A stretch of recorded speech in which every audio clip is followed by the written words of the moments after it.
You'll want to head to the Home Depot for a large tomato cage and the Dollar Tree for 3-wire planter baskets when you see how cool this summer hack turned out.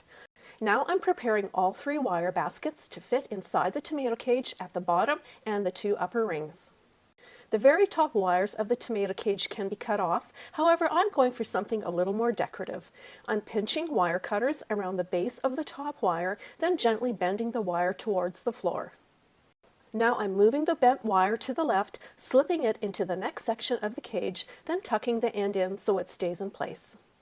To get a full-grown look right away, I am using 3 hanging flower baskets and removing their basket hooks. The basket of flowers is being placed into a wire basket with the clips attached. Then I'm positioning them both on top of a tall, slim stool. I'm using a plant pot to raise the level of the flower basket so it reaches the 3rd ring, then clipping the wire basket to the cage. Next, I'm picking up the tomato cage and gently placing it over top of the bottom flower basket with a gentle rotation so the flowers don't break. I'm placing a wire basket into the top of the tomato cage, then using zip ties to attach them together. Now I'm placing flowers in the very top basket to complete the look, which results in a gorgeous, full-grown looking 3-tiered flower stand, offering loads of height and a fabulous punch of color. I just love how the black tomato cage and the flower baskets offset the vivid red and green, making quite an eye-catching display. While this flower stand looks right at home beside my garden shed, I love that you have the ability to display it anywhere you wish. So I grabbed this tomato cage and I took some Behr premium black matte spray paint and I took it outside and I spray painted just the vertical poles of the tomato cage. Once the spray paint was fully dry and I cut off the top portion of my tomato cage, I then came in with some very heavy jute twine. You just start at one spot on the circle and you just lay your jute twine over top and hold it there until the hot glue sets. Once the hot glue sets, you just take the jute twine and you wrap it all around the circle. And then I just finish it off by securing it with a bit of hot glue, and then I'm going to go ahead and repeat the process on the other side of the tomato cage. This is my finished tomato cage plant stand. I actually made 2 to have an elevated look for my fall moms and my fall porch. So for the base of this project, I'm using an apple basket. And in the bottom of this, we're just gonna put some rocks. Now inside the basket, just gonna take a flower pot. Now we're gonna place the tomato cage. I'm just gonna use a couple of zip ties to attach the handles of the apple basket to the side of the tomato cage. We're gonna pull the top up here together, so actually the bottom of the tomato cage, and use a little floral wire to twist around there and hold it together. Starting at the bottom, we're going to use just sections of inexpensive garland like this to wrap our topiary. Now we'll come back and kind of fluff all these pieces up to make it look like a nice full topiary. So we're just gonna take a set of white lights and string these around the tree. A roll of burlap makes a really nice ribbon to go around. We could add some different color ribbons or some beautiful flowers. A tree that can work all through fall. So now let's turn this into a tree that's gonna work for winter. So I'm going to start with some pieces of this wired silver ribbon. We're gonna take some floral picks and we're just gonna stick these in around the tree. Can also use some other greenery like this, kind of a frosted look, and some pine cones. I hope you are inspired to go create your own DIY topiary. First, grab a plastic pot and a tomato cage. Cut down the tomato cage to size. Next, weigh down the pot with a large rock, brick, or other filler. Then attach the tomato cage. After that, grab a pipe cleaner and cut it in half. Pinch together the top of the tomato cage and twist around to create a point. Next, add some LED lights. You'll want to make sure they're LED to avoid a fire hazard. After that, grab some green deco mesh. Pinch it together and attach with pipe cleaners.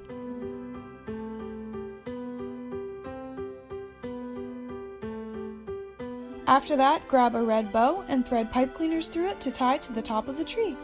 Next, grab some ornament hooks and add them to the bulbs, twisting them into the deco mesh.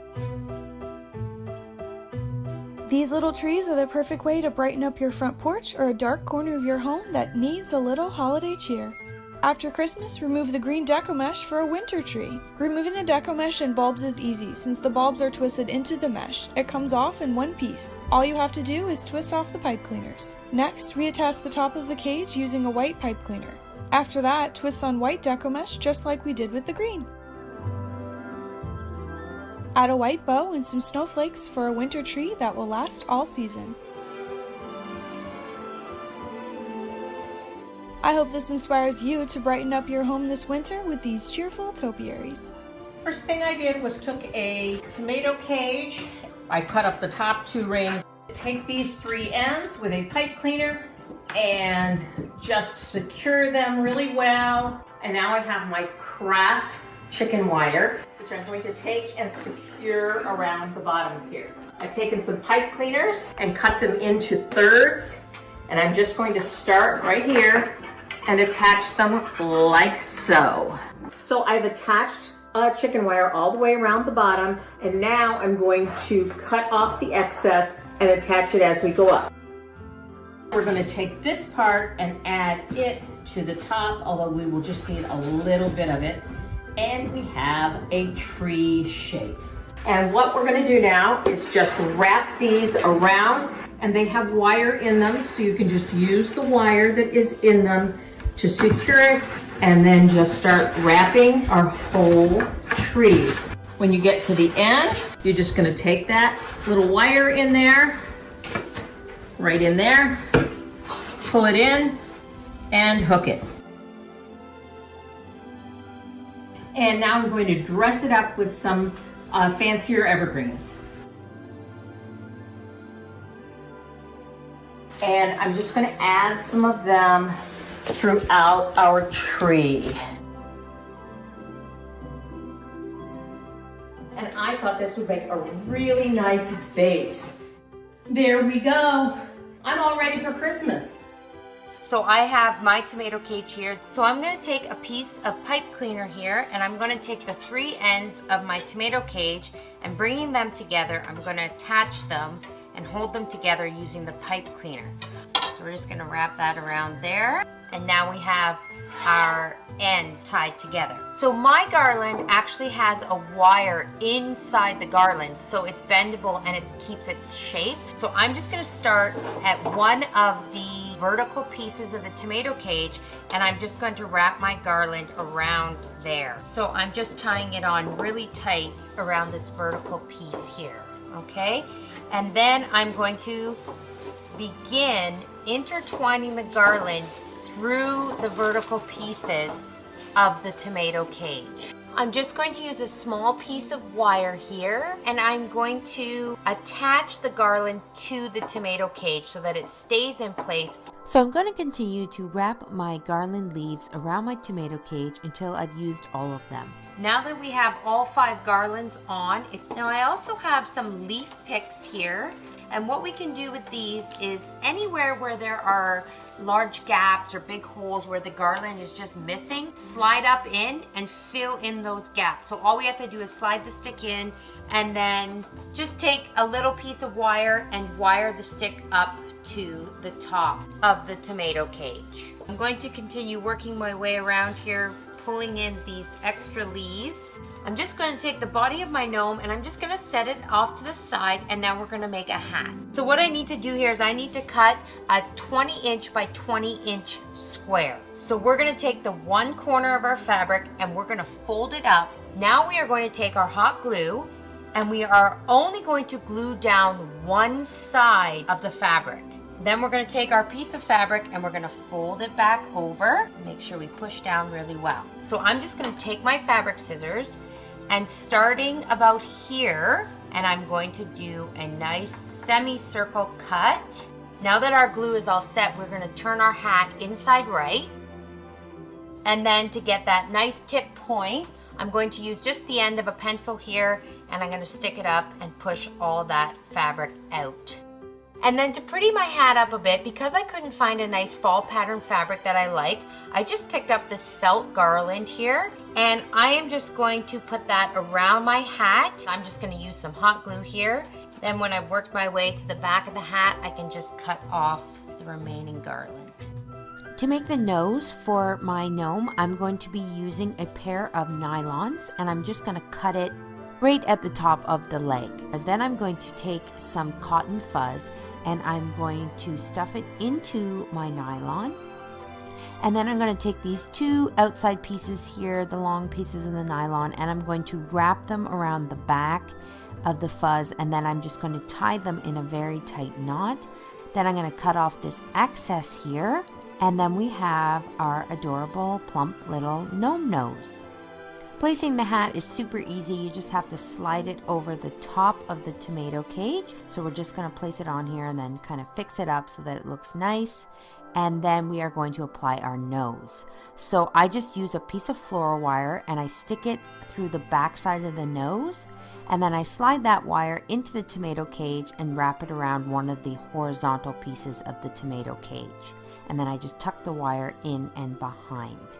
I have this nice stem here that I got, and I'm just going to add this for a little bit of embellishment. I'm just going to hot glue it and tuck it just inside the garland around the hat. And I seriously, you guys, I think the fall gnome might be my favorite. I love the pop of color with the leaves. It adds such a nice fall touch to my porch. Thank you so much for watching Home Talk, and we'll see you next time. I wanted to create a dimensional wood wall. I decided to use wood shims. I stained the wood shims using a water-based stain. I stained the shims in varying degrees, some with just one light coat and others with up to 7 coats to make them nice and dark. I started attaching the stained wood shims to the wall using construction adhesive. I found it best to first place the long pieces in a random pattern on the wall and then overlay these with the shorter pieces. This way, I was building up the wall dimensionally as well as varying the color throughout. There were some gaps between the pieces, and so I had to cover these with smaller pieces at the end. When it came to the light switch on the wall, I just worked right up to the switch, and then the wall was done. For 2 days worth of work and about $120 in materials, I was able to transform this wall into something that I really love. If you have damaged walls like I did, this budget-friendly repair requires no drywall skills whatsoever. I ran down to the hardware store and picked up 2 sheets of beadboard. Then I measured and cut the beadboard down to size. I attached it to the wall with my nail gun. The next step was to add a wood border to the top. In order to finish off my beadboard accent, I added hooks. After that, I added my towels and a new shower curtain, and my quick little bathroom upgrade was complete. First thing I did was grab these brick panels. They're about $30 from Lowe's, and I'm placing them against the wall. Next, I am nailing the paneling into the wall, and of course you could use something like liquid nails if you would like. However, I decided to do nailing since it's a little bit less permanent and won't ruin the drywall underneath. Now I'm just going to use some spackling that goes from pink to white whenever it's dry, and I'm going to fill in all of the seams. Now I'm mixing various craft paints to match the color of the brick. And I'm covering up that white plaster and using a sponge to add some more texture. Also going in and lightening the color a little bit and wiping it away. Overall, I just want a lot of variety. Now in sections, I'm going to cover the wall with white paint. And then once it's dried a little bit, but still a little bit tacky, I'm going in with a wet sponge and scraping away a lot of the color. So in 48 hours, I was able to turn this cold dining room into a warm, cozy, inviting space.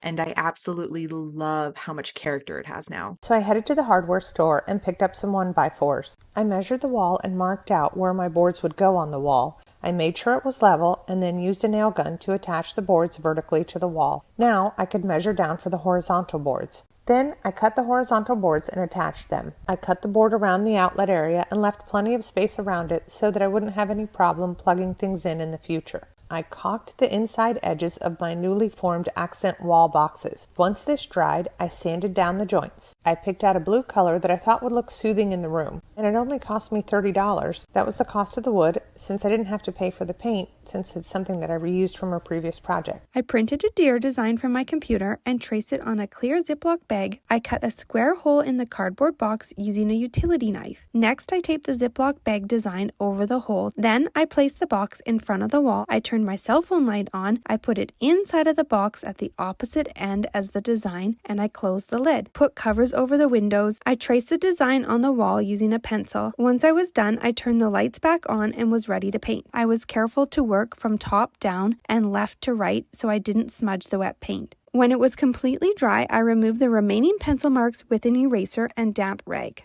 And here's my stunning wall feature for only the cost of paint. It really gave this book nook a wow factor and has made 2 boys very happy.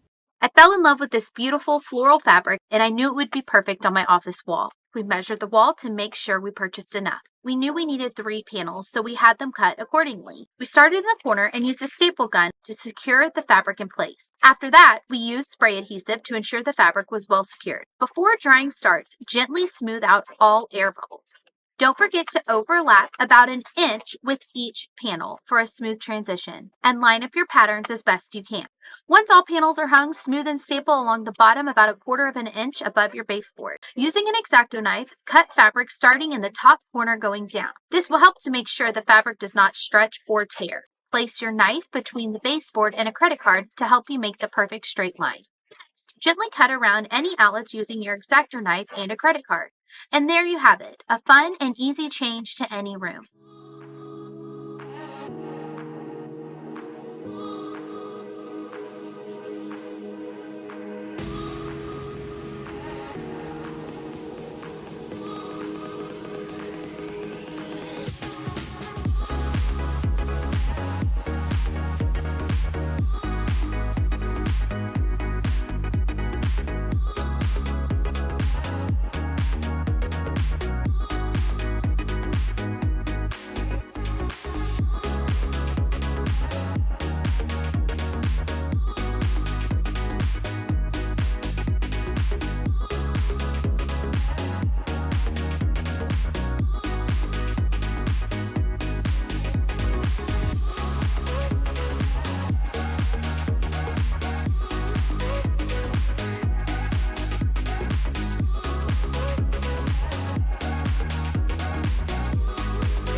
start by using a hot glue gun to glue these forms together. After we have them all glued, I got a piece of cardboard, traced one of the circles, and I'm gonna cut just inside the line that I drew. And you're gonna get your hot glue again. You'll just wanna decide what color you're gonna wanna paint your form. And again, you could leave this just as is if you like something a little more simple. I like simple sometimes, but today I'm just gonna take it up a couple notches with some color, and I'm just gonna draw some shapes on here. So what I'm doing is putting a filler piece in the bottom and just popping that guy right on top. And we have our DIY flower pots all set up in my daughter's room. I think they turned out super cute and they match her room so well. On one of my most recent trips to Dollar Tree, I came across these glass bowls, and as well I spotted these cool margarita glasses. I'm going to take some E6000 and I'm going to spread it around on the bottom of the margarita glass. And then I'm also going to apply some E6000 on the bottom of one of the glass bowls. Then I'm going to place it on top. I'm going to leave this to set. In the meantime, I'm going to take my second glass bowl and I'm going to take some E6000 and I'm going to take an old drawer pull and then place that on top. And then I'm going to let this set as well for 24 hours. So this DIY is super easy.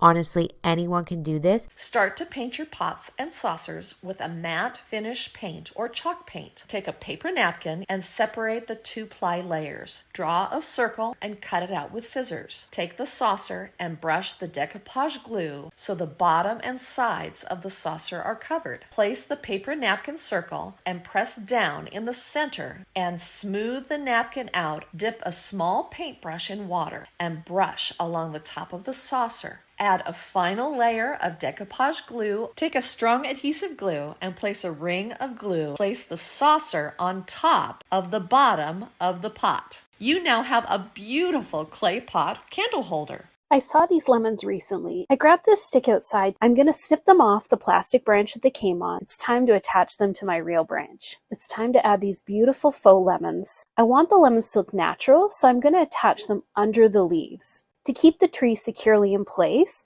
I'm going to use some floral foam. I'm going to use some of the bright green moss here to cover up that foam. My new mini lemon tree adds the perfect pop of color that I was looking for and was a breeze to put together. I have some clear plastic Christmas ornaments stuck on some wooden skewers and popped into an old piece of styrofoam. I'm using some Krylon sea glass spray paint, and I have some nautical netting, and I'm going to put it around the ornaments. I'm just using a little hot glue to secure it at the top. I'm just going to let the glue set, and then I'm going to trim off the tops. To finish off our faux nautical floats, I'm using some jute. Look at them. They look like real glass, don't they? I love this project. They're so cute. First, we're going to spray paint. I'm using Rust-Oleum Satin Heirloom White and Rust-Oleum Stone. We're going to take some painter's tape. You kind of want to rough tear one edge of it. We're gonna put this along the bottom. I'm using a craft paint and I'm just using brushed gold. You kind of want to make it look like the paint is kind of tearing and you can see underneath it. All right, so here's the finished product and I absolutely love how they turned out. I ran to Dollar Tree and grabbed some of their wood pieces, cut one of those in half, sand down both of my pieces. Then I used some wood glue to secure each of the half pieces to the ends of the full piece. So I grabbed one of the thinner wood pieces and measured it to fit on the front. I cut it again down the center lengthwise to make 2 thinner pieces. Next, I grabbed that smaller excess piece that I had set aside and I repeated that process of cutting it lengthwise to make 2 thinner pieces. I used some more wood glue to put all my thinner pieces together in a frame shape. I used my drill to pre-drill holes up through the bottom and into the half pieces. Then I added a small wood screw into each side for extra security. Once the wood glue was dry, I filled in any gaps with some wood filler and let it sit for about an hour before sanding it down. Once both pieces were prepped, I painted all of them with a couple coats of white latex paint. I grabbed a piece of cane webbing and placed it into some warm water for about 30 minutes. Then I removed it from the water and patted it dry, and I just cut that down to fit the thinner frame and used my staple gun to attach it. And I made sure I was pulling that cane web tight as I was stapling it. I used some more wood glue to attach that piece to the front of the larger wood frame. I added some heavy-duty D-rings to the back, and I ended up with this really neat wall shelf that could be used for many different things. Next time you're at the dollar store, grab a large wreath form, 2 small wreath forms, and 1 3D wreath form. Assemble the 3D wreath form according to the instructions. Start to cut the wire rings from each other on the large wreath form and the 2 small wreath forms. Take the second to largest ring and place in the center of the wire globe. Take 2 of the second to smallest rings and attach them horizontally between the center ring and the bottom of the globe. Take the smallest rings and attach them horizontally to each end of the globe, securing with floral wire. Starting at the top of the globe, tie a piece of jute twine in a secure knot. Start to loop and weave the jute twine over and under. Once finished with one section, skip the section beside it and start to weave the jute in the next section in the same direction. Work your way up the globe and weave the jute in every other section. Once you have the horizontal sections complete, start to weave the alternate sections vertically. Take a light cord and attach it to the top of the globe with the bulb hanging in the center of the globe. Use a very low wattage bulb that does not get hot. Hang your woven jute light fixture from a hook on the ceiling and turn on the light. Separate the layers of a patterned paper napkin. Cut the paper napkin as needed. Now we are going to actually iron the paper napkin onto the taper. Heat and iron to medium-low heat, not too hot. Let the candle cool and start to use in your own home decor. Fill a heat-safe container with hot water between 100 and 110 degrees. Place a taper candle in the hot water and let sit for 10 minutes. Paraffin candle works best for this. After 10 minutes, pull the candle from the water and then wrap the candle in some wax paper. Take a rolling pin and press down on the middle of the candle. Once the middle section is flattened, take the candle and gently twist it into the shape that you want. When you get the twist that you want, place the candle in cold water and this will set the candle in its new shape. Then, have fun displaying your new twisted taper candle. Take painter's tape and tape off sections on a taper candle. Make sure that the edges are pressed down securely on the edges of the tape. Once taped off, paint light coats of acrylic paint in the open sections of the candle in the color or colors of your choice. Let dry completely. Try displaying them in odd-numbered groupings and vary the height of your candlesticks. A variety of colors, textures, and patterns make the display even more interesting and unique. I hope this inspired you to have some fun sprucing up ordinary taper candles. Pick up 1 or 2 clear plastic bowls from Dollar Tree. Use a Sharpie to trace the outline. Take a wood-burning tool to create a hole in the bottom of the bowl. Take a light kit from Amazon and thread the socket through the hole and add a light bulb. A cheap way to create your own DIY pendant lights. It's going to require 3 of these large dinner plates and then 3 of these little salad plates. Once you kind of find the design style that you like, grab a dollop of hot glue. I'm going to apply a generous amount. Then we can just secure our plate, apply some hot glue, and secure it there. But now we'll take our third salad plate, create about a 4-inch loop, fold our ribbon over, pinch in the middle. We're just going to snip off our ribbon. So apply a generous amount and place our bow right on top of our plates. And this is kind of like silver dollar eucalyptus. Place it inside our bow. And it does create kind of an unusual wreath frame. You want to pick up 2 bowls and I'm going to give them a coat of spray paint. I'm just going to use some really strong glue. I am going to add 3 wicks. Then I'm going to grab 2 wooden skewers, Dollar Tree tall pillar candles. Pour the wax from all the candles into a metal container. I'm opting to add a little essential oil. And now we're just going to pour that melted wax. You can trim the wicks down and use your candle. I hope this inspired you to grab a ceramic salad bowl.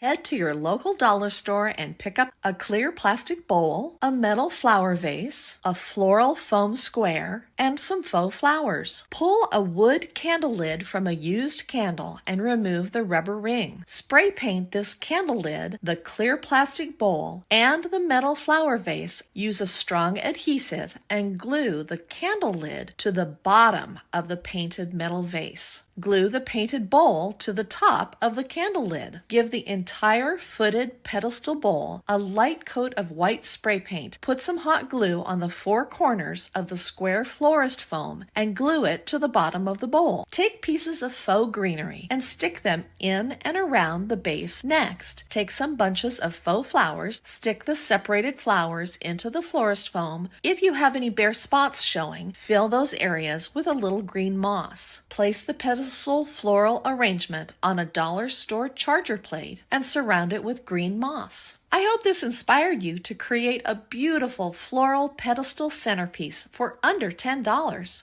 You're going to need some dollar store solar lights. Flip the bowl upside down and we need to remove the label. Next, I'm going to focus on the solar light. So we just take the stem off. We're not even going to need that. You need to open up the solar light and pull out the tag so that the solar light works. Then you can place that back on and this part is ready to be used. This will be the base of our project. What I'll be using for this project for weight are these dollar store rocks. So I'm going to be placing them inside.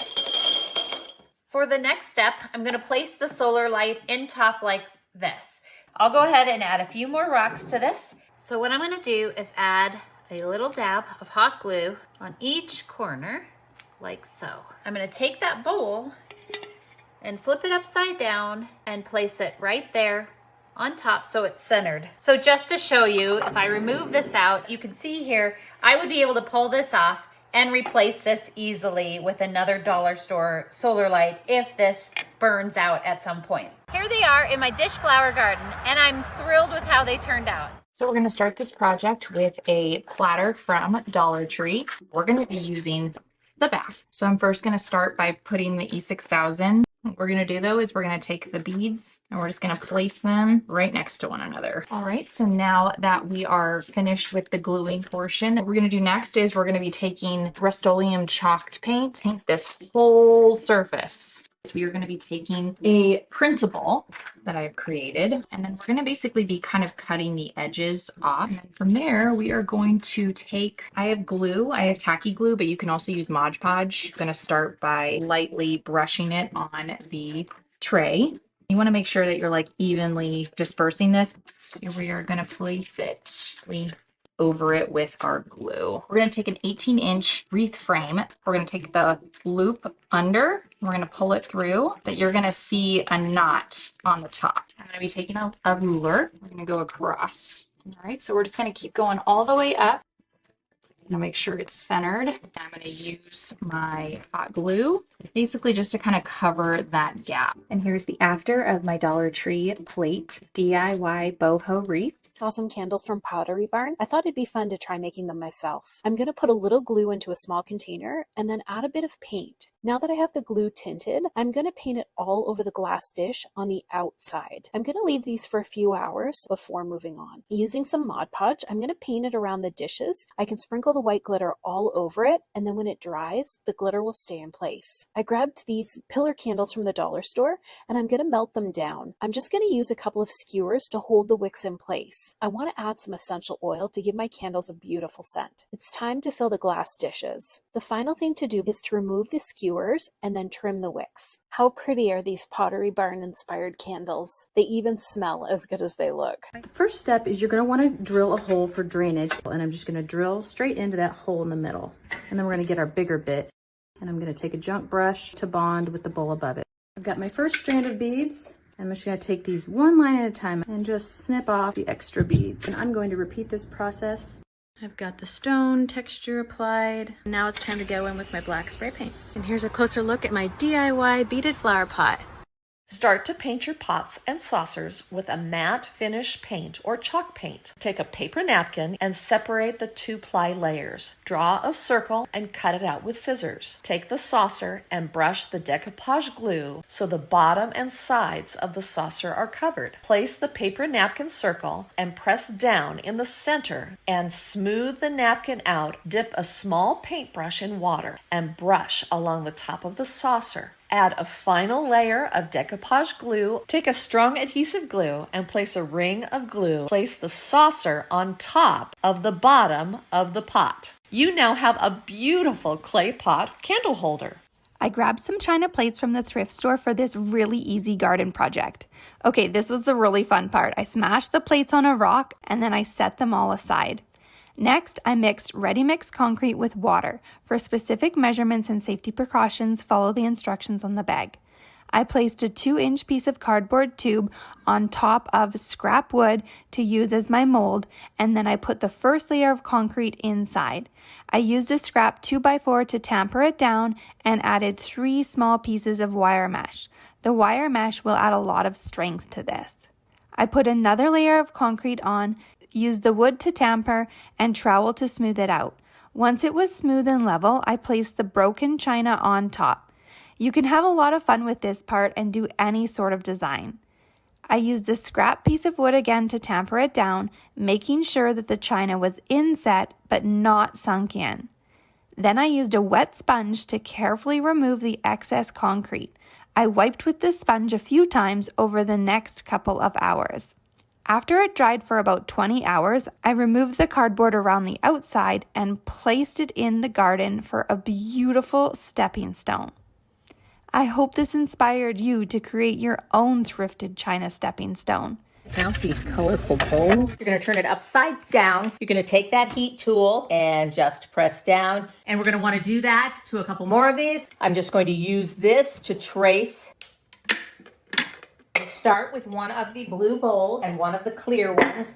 And I'm going to take some Gorilla Clear Grip. You're going to want to put this on and then let it sit. Make sure that you get this exactly right. One more blue bowl. Let that sit right there. You see how you can see the battery packs down at the base? I'm going to take some ivy. See how you can disguise that a little bit. Decided to add a few white poppies. And you can see how much light these will bring to a tabletop. Run to Dollar Tree and grab 8 coils of nautical rope. I also pick up 2 of their pumpkin wreath forms. I start by adding some hot glue to the wreath form and begin to tightly wrap the rope around each spoke of the pumpkin. I continue doing this for all of the vertical sections. I do the same for the other pumpkin. Now I'm cutting off the excess rope. Then I use some thin floral wire to attach both wreath forms together. Using more hot glue, I start from the bottom and wrap the now connected edges with my rope. Once I have the entire outside of the now 3-dimensional pumpkin wrapped, I grab some thinner white cotton rope and wrap it around the wonky stem. Next, I place the wrapped pumpkin into a shallow basket. So I clip a few of these and I head back inside. I just tuck my hydrangeas into the gaps in the finished pumpkin to lay in the basket. I hope this inspired you to bring a little bit of fall into your home this week. I picked up these 3 little wooden crates. So I've mixed up some brown milk paint that you just want to water down. And I want to make sure that I paint all sides and the inside. While my little crates are drying, the paint are these little gourds and pumpkins that I picked up at the dollar store. So I'm just going to take some of this pearl metallic paint and I just want to kind of brush it all over these. I'm just going to put some hot glue on the ends. And I'm just going to slide them together and hold them while they dry. I want to add some of this beautiful ribbon that I found. So I've gone ahead and made a little cut in the end just to make this a little nicer. Attach this down. I'm just going to take my knife, mark off where this would hit the top, and I'm just going to trim it a little bit shorter than where that is. I'm going to put a little bit of the hot glue, just a couple dabs down at the bottom, and that will hold my piece of foam right down there in place. And it's time to start filling those crates with some fall flowers. And don't forget, we have those little gourds and pumpkins that we added the white pearl to, and we can add those in as well. You want to grab some moss to finish this off. These little crates were perfect to turn into a fall centerpiece.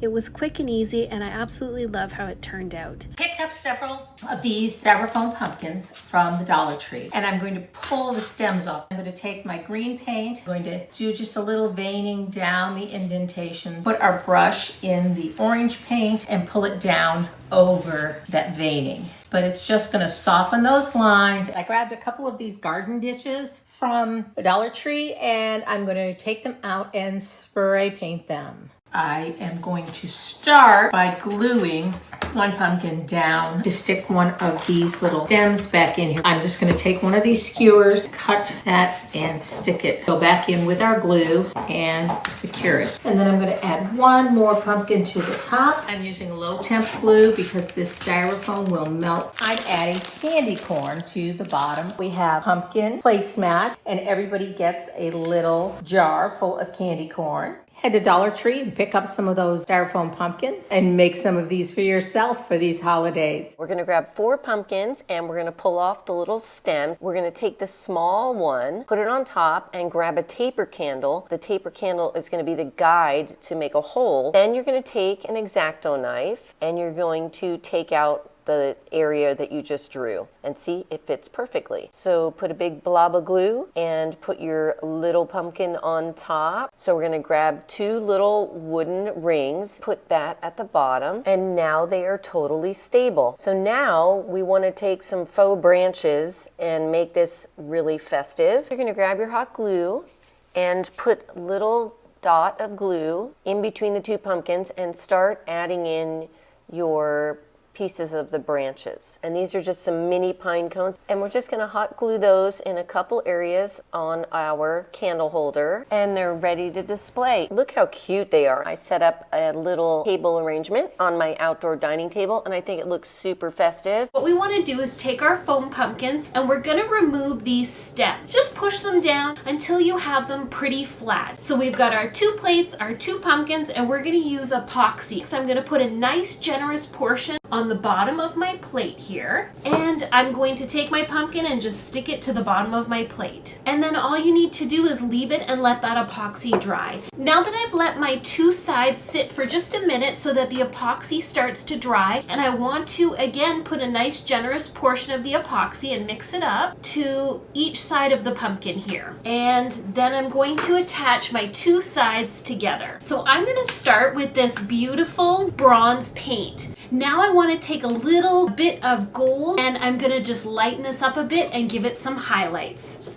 Here you have our beautiful fall pumpkin inspired cake plate. We're gonna start with 2 bins, some pine cones. I'm gonna go ahead and start by pouring my bleach into one of my bins. Be very careful when pouring your bleach. Start very carefully adding your water. 4 parts water to 1 part bleach. And now I'm going to take my pine cones and you're just going to go ahead and put them all in your bin. And now I'm going to take my empty bin and set it right on top of the pine cones. My gallon water container, and I'm going to set that on top, and my gallon bleach container, and those will weigh the pine cones down so that they are now submerged. Leave those for 24 hours. As your pine cones start to dry, they're going to start opening up. Start with a big piece of this brown paper. Started with a couple of rough cut wood rounds, and I'm going to start tucking these beautiful pine cones. And then I'm going to add some of these dried grasses in some pieces of raffia and tied them in a knot. And then I'm going to mix the knots in. So my table is set and my beautiful bleached pine cone centerpiece is the star of the table. So I'm going to start with these. So I'm going to use these for chargers, some birch logs on this kind of pine cone garland. So I'm going to put that down first. And then I'm going to intertwine it with my birch logs. And I'm just going to work these in to our garlands here. I'm going to tuck some of this down in to give us some more texture. I have a whole bin of bleached pine cones, and I'm going to add several of those. This cute little sign. I'm just going to try and add that right here. These cute little, I think they're supposed to be Christmas ornaments.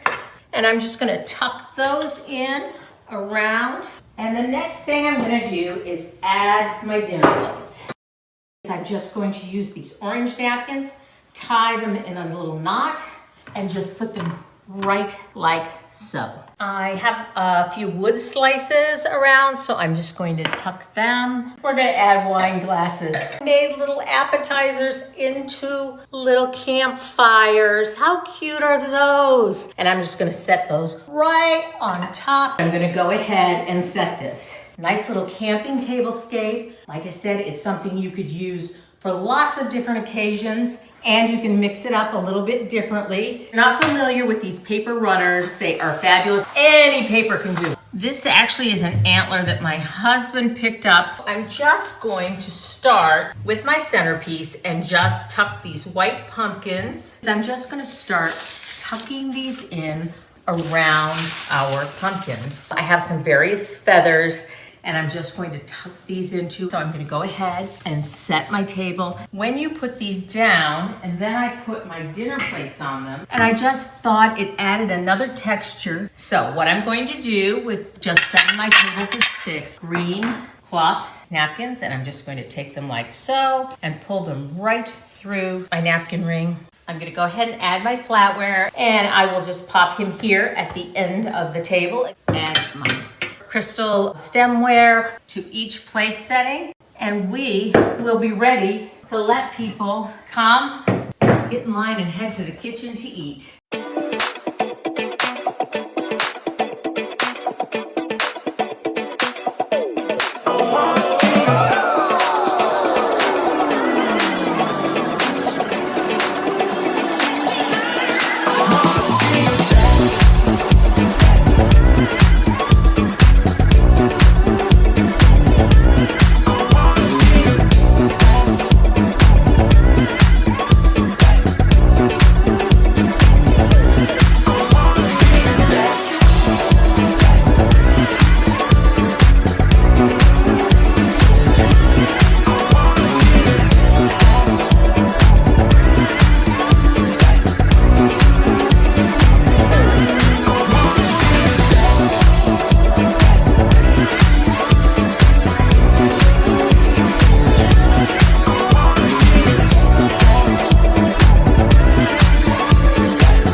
see you there.